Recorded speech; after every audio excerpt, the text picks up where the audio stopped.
বন্ধুসকল, এয়া নেপাল ভ্ৰমণৰ দ্বিতীয় খণ্ড। আমি যি তাত 3 দিনীয়া নেপাল ভ্ৰমণৰ বাবে গৈছিলোঁ, তাৰে এয়া দ্বিতীয় খণ্ডৰ। আপোনালোকে চাওকচোন কিছু দৃশ্যাংশ। এয়া কি সুন্দৰ আমি পাহাৰীয়া এই পথেৰে আমি কাঠমাণ্ডুলৈ বুলি যাত্ৰা কৰি আছিলোঁ।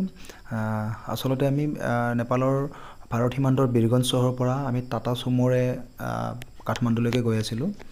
যিহেতু দিনৰ ভাগত বাছ নচলে, সাধাৰণতে বাছবোৰ ৰাতি চলে আৰু দিনত টাটা চুমো চলে।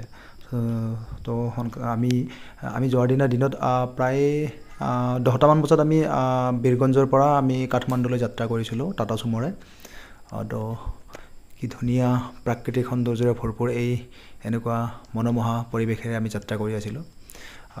ৰাস্তা প্ৰায় ভালেই, পকী ৰাস্তা, কিন্তু এইখিনিৰ মাজতে কি হয়, পকী ৰাস্তাই হয় এইবিলাকৰ, কিন্তু এইবিলাক মানে যোৱা কেইদিনমান আগত ধাৰাসাৰ বৰষুণৰ ফলত লেণ্ডশ্লাইড অৰ্থাৎ ভূমিস্খলন হোৱাৰ ফলত পাহাৰৰ পৰা এনেদৰে পাহাৰৰ শিল বালি এনেকৈ নামি আহি কিছুমান ঠাইত এনেকৈ অকণমান বেয়া কৰি থৈছে।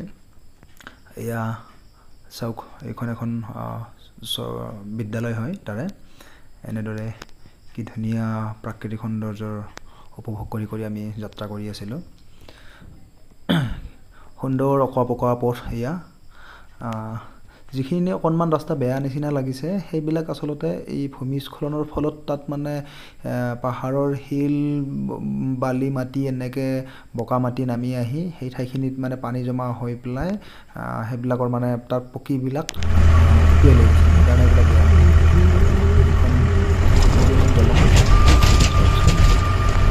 সুন্দৰকৈ আমি গৈ আছোঁ এতিয়া,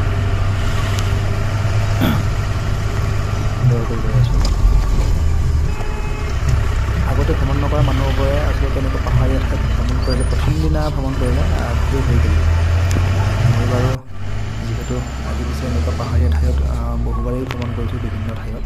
সেইকাৰণে পাহাৰীয়া ঠাইত মই ভ্ৰমণ কৰি আচলতে বেছি ভালকৈ পাওঁ। মানে এটা নতুন এক্সাইটমেণ্ট হয়, খুব ভাল লাগে। কোনো ধৰণৰ ভয় বোলা বস্তুটো নাথাকে আৰু। য'ত নেকি যোৱা প্ৰায় এসপ্তাহ 10 দিনমান আগত মানে ইয়াতে প্ৰচণ্ড বৰষুণৰ ফলত ভূমিস্খলন হৈ পেলাই 2খনকৈ বাছ তাত দুৰ্ঘটনা ঘটিছিল। প্ৰায় 65জন মানুহ তাত মৃত্যুবৰণ কৰা বুলি আমি খবৰ পাইছোঁ। এয়া চাওকচোন, কি সুন্দৰ পথেৰে আমি গৈ আছোঁ। কি সুন্দৰ পৰিৱেশ, কি সুন্দৰ পৰিৱেশ। এয়া চাওক, এয়া যে কুঁৱলীময় যি ধোঁৱাময় কুঁৱলীময় যি পৰিৱেশ, এয়া হৈছে মেঘ। এয়া চব মেঘাচ্ছন্ন হৈছে। এই মেঘবিলাকৰ এই কাৰণে আমি এই তলৰ ফালে বা অইনফালে আমি একো দেখাই পোৱা নাযায়। এইবিলাক অন্ধকাৰ হৈ গৈছে, মেঘেৰে পূৰা ঘেৰি ধৰিছে। এইবিলাক ঠাইত গৈ খুব ঠাণ্ডা ঠাণ্ডা লাগি গৈছিল। খুব ধুনীয়া সুন্দৰ পৰিৱেশ, ঠাণ্ডা ঠাণ্ডা লাগি যোৱা পৰিৱেশ এটা হৈছিল। আমি যিহেতু অসমৰ পৰা বিহাৰ হৈ পেলাই গৈছিলোঁ, যি গৰম, ট্ৰেইনত গৈছিলোঁ, প্ৰচণ্ড গৰমত মানে থাকিব নোৱাৰা অৱস্থা। কিন্তু এইখিনি সময় যেতিয়া আমি গৈ পাইছিলোঁ, তেতিয়া খুবেই ঠাণ্ডা লাগিছিল, ভাল লাগি গৈছিল। এইবিলাক ঠাইত এই গাড়ীবোৰে এনেকৈ ৰখায়, গাড়ীখন অকণমান ৰেষ্ট দিয়ে। আমাৰখন বাৰু ইয়াতে ৰখোৱা নাই, আমাৰখন আগত ৰখাব। এই ঠাইখিনিত নৰখায় হেনো, অলপ আগত ৰখাব। এইবিলাক ধোঁৱাময় কুঁৱলীময় পৰিৱেশবিলাক কি সুন্দৰ লাগে, ঠাণ্ডা ঠাণ্ডা লাগিছে, ধুনীয়া ধুনীয়া ঠাণ্ডা পৰিৱেশ। আমাৰ গাড়ীখন ইয়াতে ৰখোৱা হ'লে ফটো চটো ধুনীয়াকৈ উঠিব পাৰিলোহেঁতেন, কিন্তু ইয়াতে নৰখালে। আমাৰ গাড়ীখন আগৰ ঠাইত ৰখাব হেনো, ইয়াতে ৰখাইছে আমাৰ গাড়ীখন। কেনেকুৱা লাগিছে আহি? গাড়ীখন আমাৰ ইঞ্জিন গৰম হোৱাৰ বাবে এনেদৰে ঠাণ্ডা পানী ইঞ্জিনত মাৰি আছে। কিবা ছিষ্টেম এইটো নাজানো সঠিক। গাড়ী যিহেতু গোটেই ঠাই হয়, মানে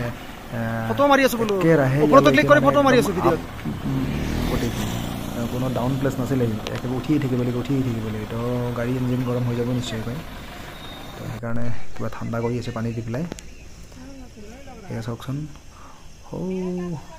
দূৰ দূৰণিৰ সেই অকণমান যি সমতল নিচিনা ঠাই আছে, সেইবিলাকত থকা সৰু সৰু চহৰবিলাকৰ ঘৰবিলাক দেখা যায়। যদিও মোৰ মোবাইলটো কম দামী মোবাইল বাবে ইয়াত জুম কৰি দেখুৱালেও ইমান হয়তো স্পষ্টকৈ আপোনালোকে ধৰিব নোৱাৰিব। তথাপিতো অলপ অনুমান কৰি লওকচোন। সেইয়া যিবিলাক দেখিছে, সেইবিলাক হৈছে মানুহৰ ঘৰ আচলতে। সৰুটো এটা বিল্ডিং হয়, অট্টালিকা। তো এয়া কিছুমান সৰু সৰু চহৰৰ সেইবিলাক ঘৰ। আমি এনেদৰে আহি যেতিয়া আমি কাঠমাণ্ডু পালোঁ, কাঠমাণ্ডুত নামি পেলাই আমি বাইকেৰে আহি থকা হোটেললৈকে আমি যাবলৈ ওলাইছোঁ। মই এখন বাইকত আৰু মোৰ মানুহজনী আন এখন বাইকত।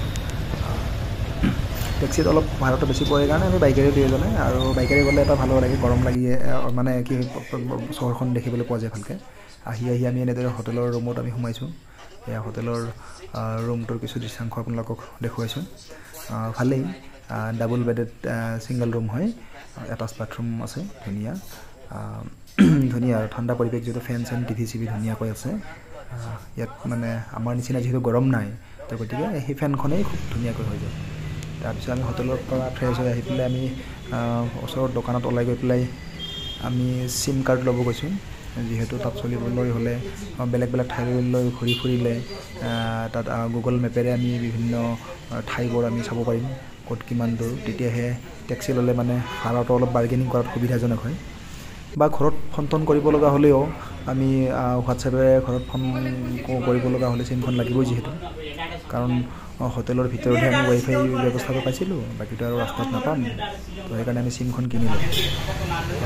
মোৰ পাছপৰ্টৰ কপি ৰাখি পেলাই সিহঁতে যি প্ৰচেছ থাকে, সেই প্ৰচেছেৰে মানে মোৰ চিমখন লগালগ এক্টিভেট কৰি দিলে আধা ঘণ্টামান সময়ৰ ভিতৰত। 500 টকা লৈছিল মোৰ চিমখন, প্ৰায় এসপ্তাহৰ কাৰণে 12 GB ডাটা দিছিলে, আৰু 300 টকা হয়তো লোকেল কল আছিলে। তাৰপিছত আমি চিম কিনি পেলাই এনেদৰে অকণমান চহৰখনৰ ৰাস্তাই ৰাস্তাই ঘূৰি ফুৰি আছিলোঁ। ফুৰোঁতে এনেদৰে কিবা মূৰ্তিৰ এইবিলাক এখন দোকান এখন দেখিলোঁ, মানে এই ৰাস্তাতে থকা এখন দোকান।